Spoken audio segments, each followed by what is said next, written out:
Hello and welcome to MCC TV International Show. My name is DaBeet and I'm the Business Department Coordinator and also the co-host for this show.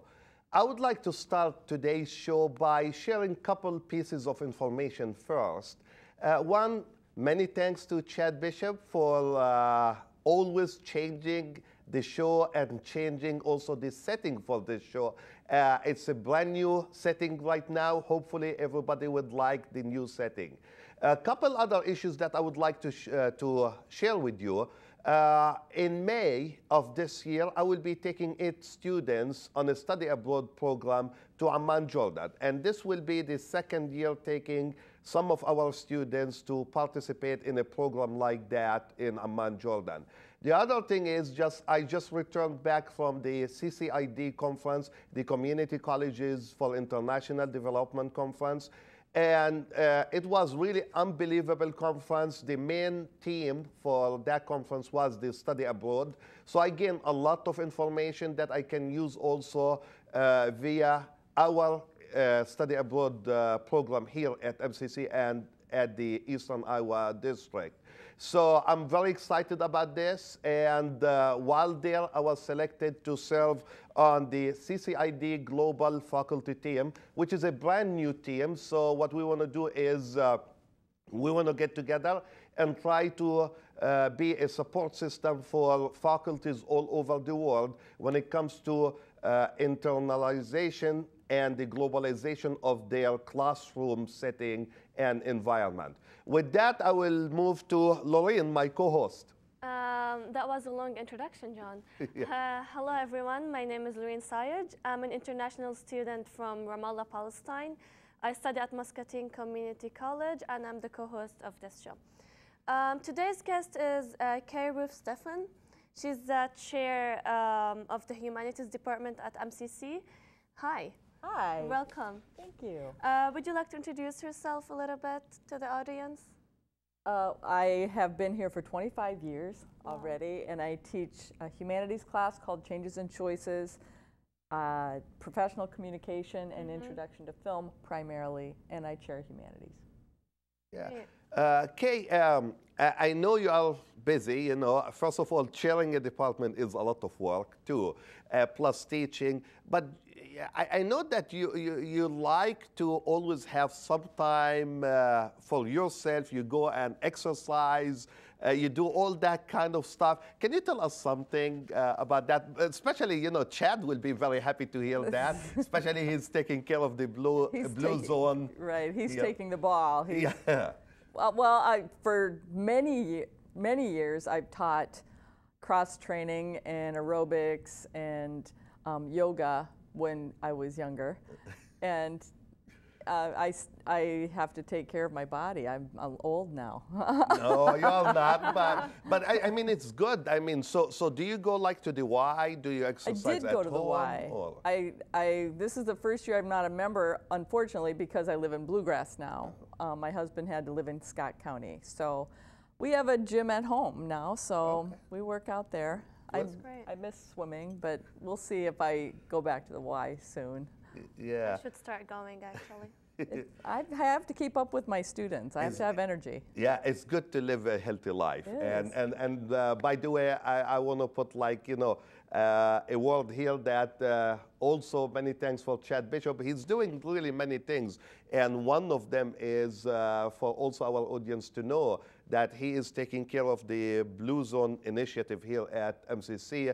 And you know, every Wednesday I pass by him at Student Center, and every Wednesday I see more and more people are getting involved with the exercise and so on. Excellent. So hopefully I will join them soon, so which will be really a good thing to do.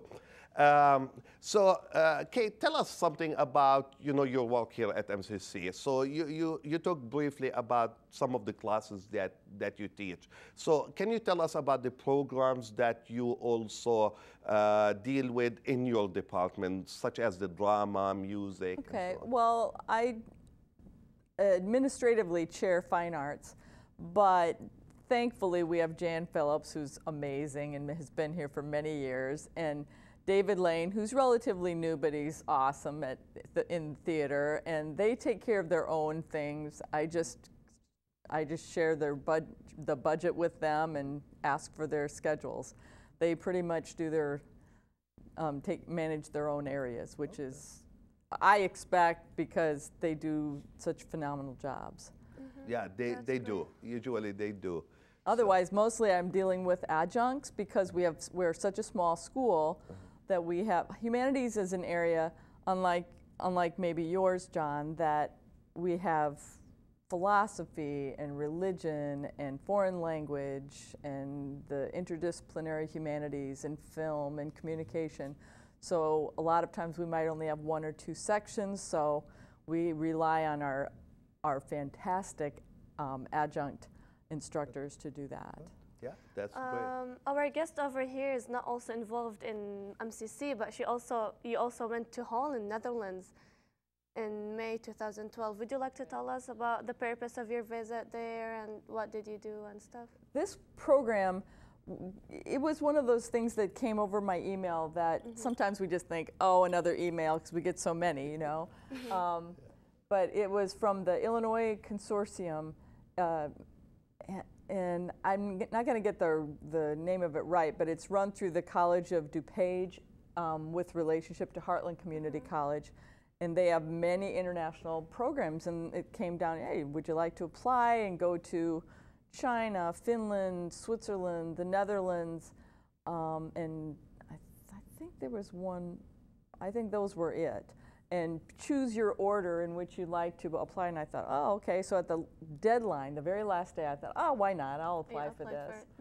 And as it was a faculty exchange, whereas for 2 weeks in October, my guest came and stayed with me for 2 weeks, and then the following May of 12, I went to her house. That was like an exchange program. Right. My husband was worried that it meant we were swapping wives.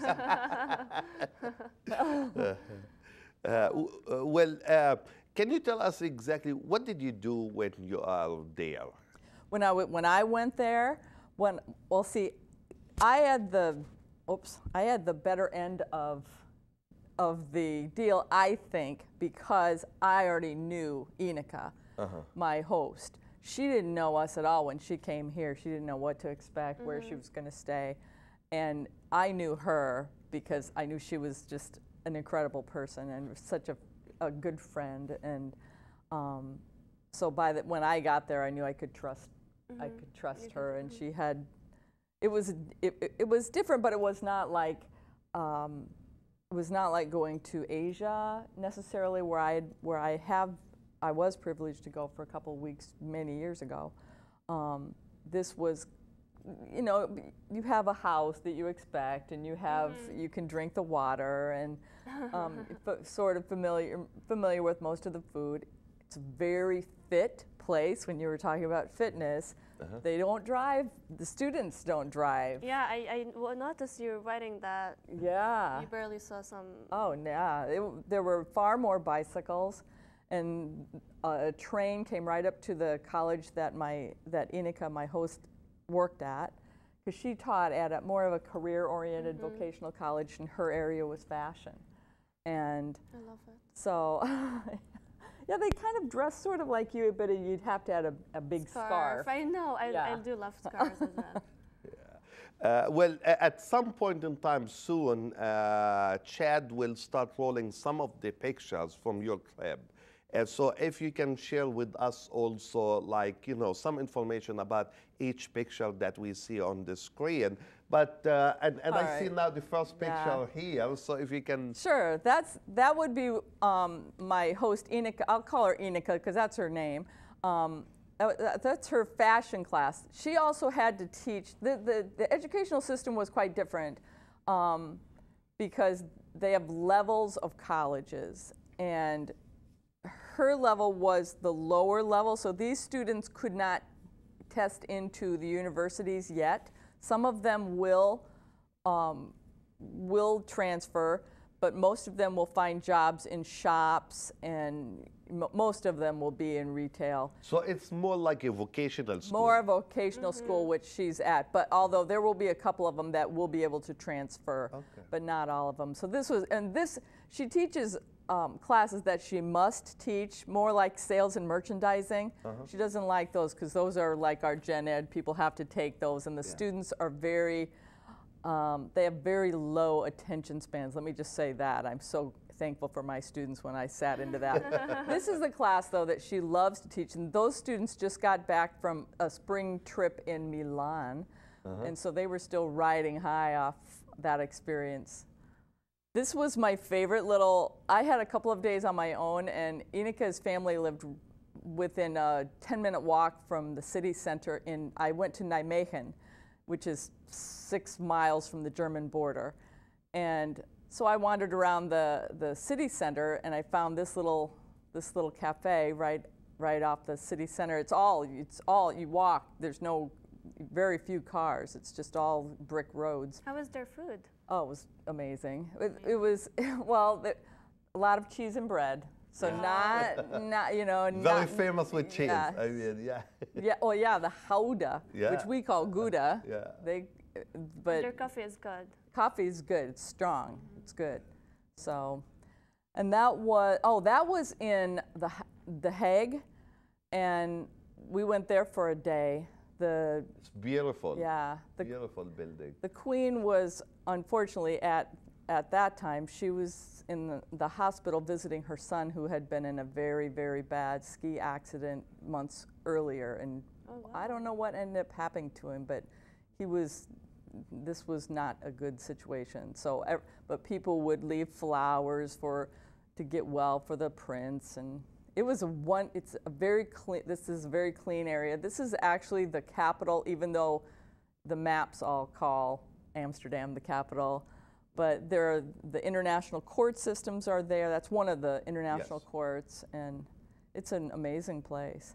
That was in Amsterdam. That is a common trick, apparently, that students play on each other, or that people play on each other, is because the bikes are all locked because people steal them all the time. There's millions of bikes, and they just pushed it aside either to get their bike out of the way or just to play a trick on this person. So we took a canal trip, as you can see there. Beautiful. It was beautiful. They cleaned up the canals because they didn't used to be beautiful. Yeah.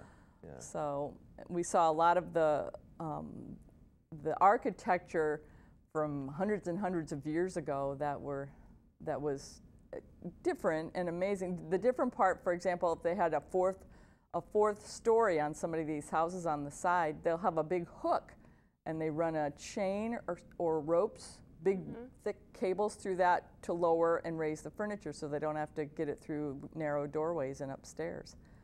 So it's beautiful, yeah. Wow. A lot of bikes. Yeah, well, and see, this really, after I was there, it really wasn't a lot of bikes, because there were, at her college, for example, there were parking lots, like parking ramps, 4 stories high, loaded with bikes. Everybody has a bike. I got their grandma's old bike, and I rode that around. People will ride them with dresses on, and they're more healthy. Yeah, and they always have saddlebags on them for their books and their purchases, and you know, that's their mode of transportation, and they're fit. This is yeah, there I am. This is actually this castle became an art gallery. This is just on the western border of Germany. One day I went with Ineka's friend, who is a part-time elementary school teacher, and she took me to a friend of hers where they did felting for their, you see Ineka in fashion and art, she has all the art friends, so they did felting one day. So we went and we stopped at, and the people that I went with, this woman, for example, she'd never stopped there. You know how you don't see your own local area unless you're showing people around. So it was beautiful. I mean, this was typical. And it was funny because it's only 6 miles to the border, but the houses are so different in Germany than they were in the Netherlands, I found. And that was one day I went with Ineka has 2 sons, and this one named Joop, he and I really connected, And he took me to his university, which is in Nijmegen. It was about 6 miles away, and I rode the bike. The bike. Yeah, I was so proud of myself. But we went and wandered around various places in this university. And I think I have a picture of this coming up. We saw this, we went into this magnetic lab that is an internationally known lab. It has the largest, some of the large, like 4 large magnets that they use for studying. And it was, I learned a lot even though I'm not an engineer. It was an amazing place. It was one of those places, yeah, here's me on our shopping trip to the city square one Saturday to get all fresh stuff for breakfast. Yeah, these are really beautiful pictures, and you know, hope our audience enjoyed watching, you know, all these pictures that we just shared with them. Kay, I would like to ask you, it's like, what are the benefits of doing something like that? For us, for example, as teachers, when we get involved with international programs, I mean, what are the benefits? Are we taking that back, our experience, to our classroom, sharing that with our students? I mean, for you, what are the benefits? Well, one is when, especially, I think especially for professors and instructors who have, maybe are in the middle of their careers, it's a huge benefit because you think oh, you know, I've got these little bitty problems with students and everything, and then you go somewhere and you come back and you just want to give everybody a big hug because it's like, and it's different. Yeah, because you think, you know, mine must be the only ones with any kind of, which I have never had problems in my classes, but it's still, it's very different, and it's, you know, it's, our students are more engaged than we give them credit for, so you appreciate things more when you go, and not only educationally, but you appreciate, you know, your home. Exactly. More. Yeah. I noticed that when I came back from China and Vietnam, it was like, oh, it's just so nice to be able to go and get a drink of water and know it's safe to drink, and what are some of the differences that grabbed your attention in their education system that really made you, like, shocked you, and you were like really shocked? Well, I don't know if I was really shocked, but I will say when as a journalist myself, I interviewed Inika on you know, why this educational system is what it is, and she said when students are 12 years old, they test, and that determines which high school they get to go to when they're 12.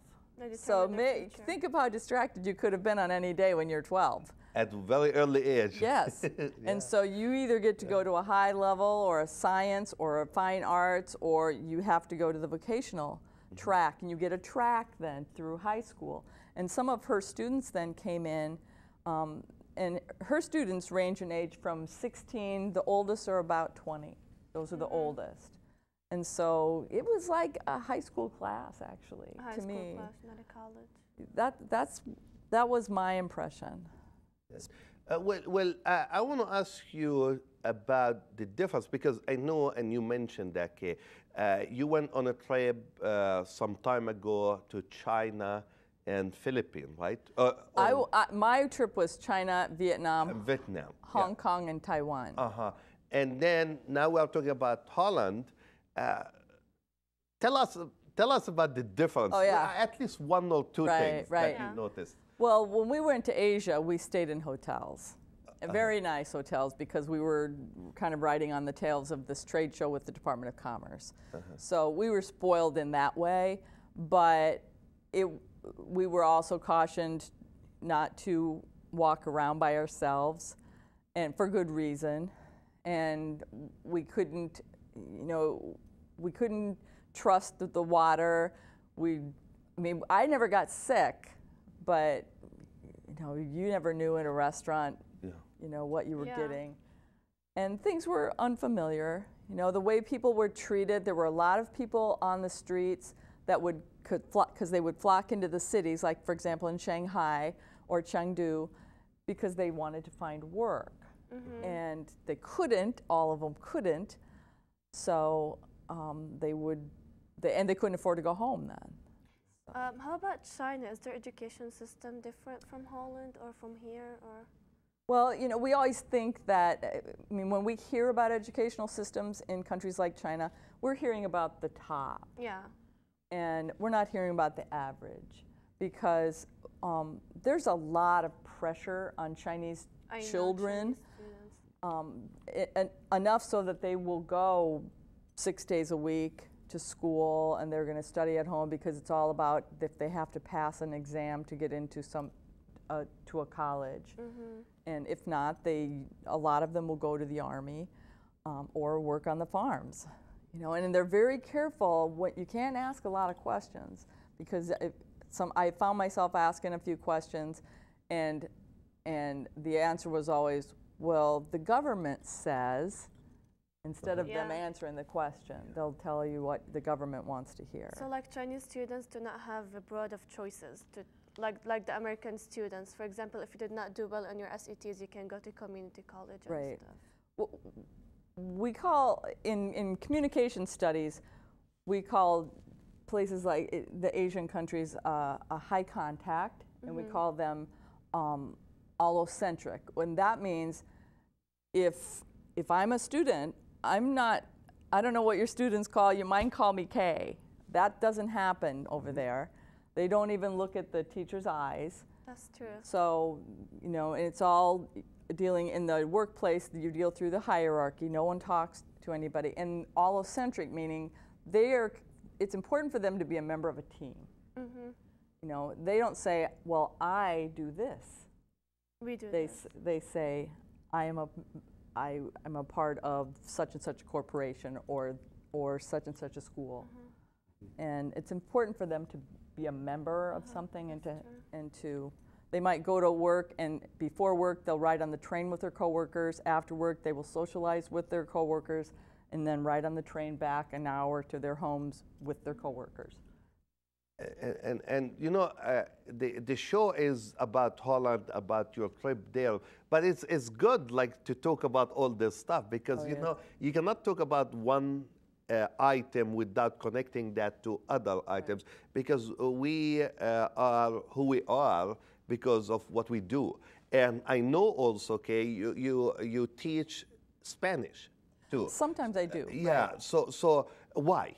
I mean, did you learn that at college when you were a student? Why did you decide to do this? I have a degree in Spanish also. Okay. And when I came here, apparently when I came here and applied for a humanities and speech position, and when the administration found out I have also a degree in Spanish, they asked if I was willing to teach a Spanish class. You know how that is. Yeah. I ended up teaching all of them, and so. And right now we have adjuncts that teach our Spanish classes here at this point. I teach workplace Spanish sometimes, which is. And can you explain that? Because you know, I heard you talking about that. But for our audience, I mean, if you can explain. Right, that, workplace Spanish, we developed ourselves many years ago, where I developed a hospital Spanish class for hospital staff that needs just what they need. They don't need grammar, and so some of them, for example, I had an admissions coordinator who would make a little cheat sheet of these are the things I say every day to every patient. So how can I say these in Spanish? And she would get that out after our class, and she would just, because it makes people feel better to communicate in their own language. And I just got done last fall teaching at Community Action in Davenport for the social workers, the nurses, the Head Start teachers. Those people were the members of my class. And so we have books, spiral notebooks or regular books, and then I throw in things that I think they need just for them. You know, nothing, they don't have tests or grammar or anything like that. But I bring this stuff all back to, as you do, to your classes and say, you know, people, the world is a small place now, and you need to know that I'll never be able to go to China. Yes, you will be able to. Exactly. And you should go to China. Exactly, yeah. I have like a last question. Are you considering traveling to other countries for the upcoming years, especially third world countries where you get to know more about the education? Because I come from like third world country, so. I would love to. For spring break, I'm going to Northern California, so that might be considered another country for me. Yeah, but yeah, that is good. Would like to give you a minute, and you will share wherever you would like to share, as we are approaching almost the end of today's show. All right. Well, I think people need to know that Muscatine Community College is not your grandparents' community college anymore. We are a very diverse culture. With our housing and with our international students that we value so much. Our students are able to travel. You know, the music department every other year takes students somewhere. This year they were going to take students to Germany. Unfortunately, not enough students were able to sign up to go, but they've gone to Italy before, and they've gone to London. We have trips through our district all the time that go places. You know, we have a China initiative coming down the pike that we want our students to be involved in, and that's going to be an amazing, amazing experience for some of our students. Well, thanks a million, Kay, for spending this half hour with us today, talking about your global experience and your international experience, traveling or dealing with international students. As I always say, if you have any questions and or comments, you can call me at 288-6064, or you can email me at jdabeet@eicc.edu. Till next time, Muscatine, bye-bye.